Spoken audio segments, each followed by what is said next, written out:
അതായത് ഇപ്പോൾ പുറത്തു വരുന്ന വാർത്തകൾ എന്ന് പറയുന്നത് കോൺഗ്രസിൽ ജോസ് കെ മാണി പക്ഷം LDF-ലേക്കെന്നുള്ള വാർത്തകളാണ് പുറത്തു വരുന്നത്.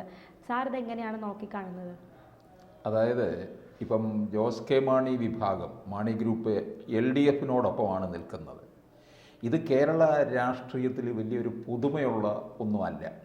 ഈ കേരള കോൺഗ്രസ് ജോസഫ് ഇങ്ങോട്ട് വരുന്നു, മാണി അങ്ങോട്ട് പോകുന്നു, ഇവരിങ്ങനെ അങ്ങോട്ടും ഇങ്ങോട്ടും ഒക്കെ പോയിക്കൊണ്ടിരിക്കും, ചാഞ്ചാടിക്കൊണ്ടിരിക്കും. പക്ഷേ ഏറെക്കാലം ഇവരൊക്കെ തന്നെ UDF കേന്ദ്രീകരിച്ച് നിന്നിട്ടുള്ളവരാണ്. നമുക്കറിയാം KM മാണി എന്നൊക്കെ പറയുന്നത് എപ്പോഴും കോൺഗ്രസിനോടൊപ്പമാണ് നിന്നിട്ടുള്ളത്. അങ്ങനെയുള്ള ഒരു രീതിയാണ് കണ്ടിട്ടുള്ളത്. പക്ഷേ 2021 നിയമസഭാ തെരഞ്ഞെടുപ്പിൽ കേരള കോൺഗ്രസ് മാണി വിഭാഗം, അതായത് ജോസ് കെ മാണി കൂട്ടരും LDF-ലേക്ക് വരികയുണ്ടായി. പക്ഷേ ജോസ് കെ മാണി വിഭാഗം LDF-ൽ അത്ര തൃപ്തരല്ല. പല കാര്യങ്ങളിലും തങ്ങളെ ഒതുക്കുന്നുണ്ടോ എന്ന് പോലും ഒരു സംശയമുണ്ട്. പ്രത്യേകിച്ച് ഈ ഒരു ക്രൈസ്തവ സഭയുടെ വലിയ പിന്തുണയുള്ള ഒരു പാർട്ടിയാണ് കത്തോലിക്ക സഭയുടെ. അത് വലിയ പിന്തുണയുള്ള പാർട്ടിയാണ്. അതുകൊണ്ട് തന്നെയാണ് പിണറായി വിജയൻ ഈ ജോസ് കെ മാണി പക്ഷത്തെ ഈ 2021 LDF-ലേക്ക് കൊണ്ടുവന്നത്. അപ്പം ആ സെൻട്രൽ ട്രാവൻകൂറിലും അതുപോലെയുള്ള പ്രദേശങ്ങളിൽ നിന്നുമൊക്കെ ഈ കേരള കോൺഗ്രസിലൂടെ കുറച്ച് കൂടുതൽ സീറ്റുകൾ നേടുക എന്നുള്ള ലക്ഷ്യമുണ്ടായിരുന്നു. ആ ലക്ഷ്യം സഫലീകരിക്കുകയും ചെയ്തു. പക്ഷേ ഈ കേരള കോൺഗ്രസ്സുകാർക്ക് വേണ്ടത്ര പ്രാതിനിധ്യം LDF-ൽ ഇപ്പോഴും ഇല്ല. അത് ജോസ് കെ മാണി വിഭാഗത്തിന് മാത്രമല്ല, ഒരു ഘടകകക്ഷികൾക്ക് പോലും വേണ്ടത്ര പ്രാതിനിധ്യം LDF കൊടുക്കാറില്ല. രണ്ടാമത്തെ പ്രധാന കക്ഷിയായ CPI-യെ പോലും ഇവർ ചവിട്ടി തേച്ചിട്ടിരിക്കുകയാണെന്നുള്ളതാണ്. അപ്പോൾ പിന്നെ ജോസ് കെ മാണിയുടെ കാര്യം പറയേണ്ട കാര്യമില്ലല്ലോ. അതൊക്കെ കൊണ്ടുള്ള ഒരു അതൃപ്തിയുണ്ട്. അപ്പോൾ അതുപോലെ തന്നെ സഭാ നേതൃത്വം അകലുകയാണ് ചെയ്യുന്നത്. അതായത് ക്രൈസ്തവ സഭകൾ അങ്ങോട്ടും അകന്നു നിൽക്കുന്നു. അത് എങ്ങോട്ടേക്ക് പോകുന്നു എന്ന് ചോദിച്ചു കഴിഞ്ഞാൽ UDF-ലേക്കാണോ പോകുന്നതെന്ന് ചോദിച്ചാൽ അങ്ങോട്ടും പോകാനുള്ള സാധ്യത കാണുന്നില്ല. പ്രത്യേകിച്ച് ഈ അടുത്ത കാലത്ത് നമ്മൾ കാണുന്നുണ്ട്, ഈ BJP ക്രൈസ്തവ സഭയെ അല്ലെങ്കിൽ ക്രൈസ്തവരെ മുഴുവൻ ചേർത്ത് നിർത്തുന്നത്. ക്രിസ്മസ് കാലത്ത് നമ്മൾ കണ്ടു, എല്ലാ വീടുകളിലും ക്രിസ്മസ് സന്ദേശവും കേക്കും ഒക്കെയായിട്ട് അവരെത്തുകയും ചെയ്യുന്നുണ്ട്. BJP-യുടെ കേന്ദ്ര നേതൃത്വം തന്നെ വളരെ സജീവമായിട്ട് ഡൽഹിയിലും മറ്റു പല സംസ്ഥാനങ്ങളിലും ക്രൈസ്തവരോട് കൂടുതൽ ആഭിമുഖ്യവും അടുപ്പവും വെച്ച് പുലർത്തുന്നുണ്ട്. നരേന്ദ്രമോദി തന്നെ പല ബിഷപ്പുമാരുമായിട്ടുള്ള കൂടിക്കാഴ്ചയും അവരുമായിട്ടുള്ള വിരുന്ന് സൽക്കാരവും ഒക്കെ നടത്തുന്നുണ്ട്.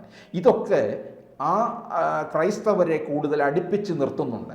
അതുകൊണ്ട് ഒരുപക്ഷെ ഈ ക്രൈസ്തവ കേരളത്തിലുള്ള ഈ ജോസ് കെ മാണി വിഭാഗത്തിൻ്റെ പിന്നിലുള്ള ഈ കത്തോലിക്ക സഭയും ഒരു പക്ഷേ ഇത്തരത്തിലുള്ള LDF-ൽ നിന്ന് അകന്നിരിക്കുന്ന സ്ഥിതിക്ക് ഇനി 2026 ഈ LDF-ന് സാധ്യത ഇല്ല, അതിനുള്ള അവസരങ്ങളെല്ലാം തന്നെ മങ്ങുന്നു എന്ന് ജോസ് കെ മാണി മനസ്സിലാക്കുന്നുണ്ട്. അങ്ങനെ മനസ്സിലാക്കിയത് കൊണ്ടാണ് ഇവരൊരു അകൽച്ച കാണിക്കുന്നത്. പക്ഷെ അങ്ങനെ പോകുന്നതിലും മാണി ഗ്രൂപ്പിനകത്ത് ഭിന്ന അഭിപ്രായമുണ്ട്. മറുഭാഗത്തേക്ക് പോകരുത് എന്നുള്ള രീതിയിലും.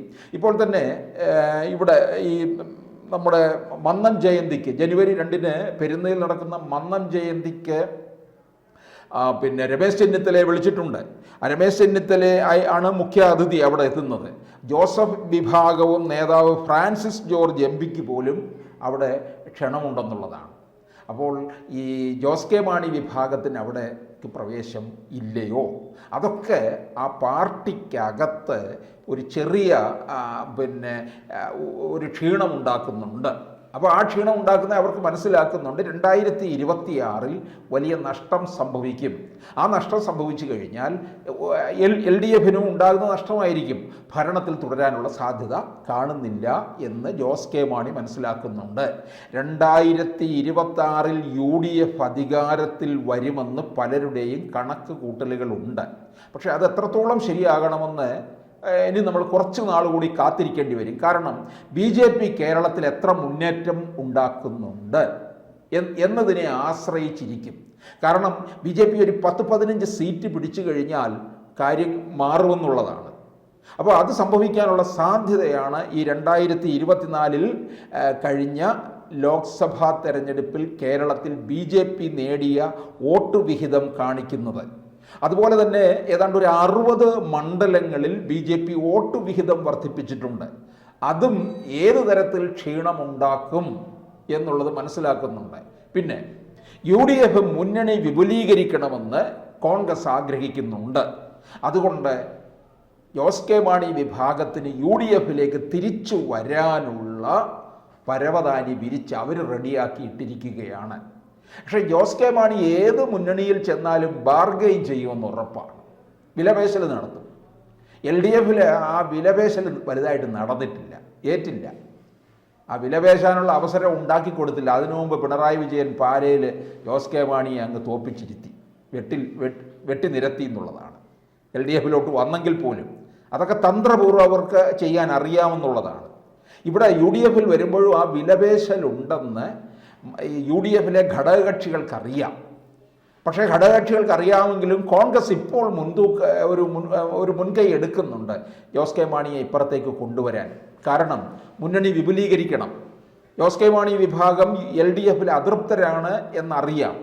ആ അതൃപ്തി മുതലെടുത്തുകൊണ്ട് ഇവിടേക്ക് കൊണ്ടുവരാനുള്ള ശ്രമമാണ്. അതിന് ലീഗ് മുൻകൈ എടുക്കുന്നുണ്ട്.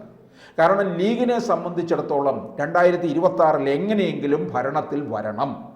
അത് ആരുടെ കൂടെ നിന്നാണെങ്കിൽ പോലും, LDFിൻ്റെ കൂടെ നിന്നാണെങ്കിൽ LDFിലേക്ക് ഇടയ്ക്ക് ചേക്കേറുമെന്നൊക്കെയുള്ള ഒരു വാർത്ത നമ്മൾ കേട്ടതാണ്.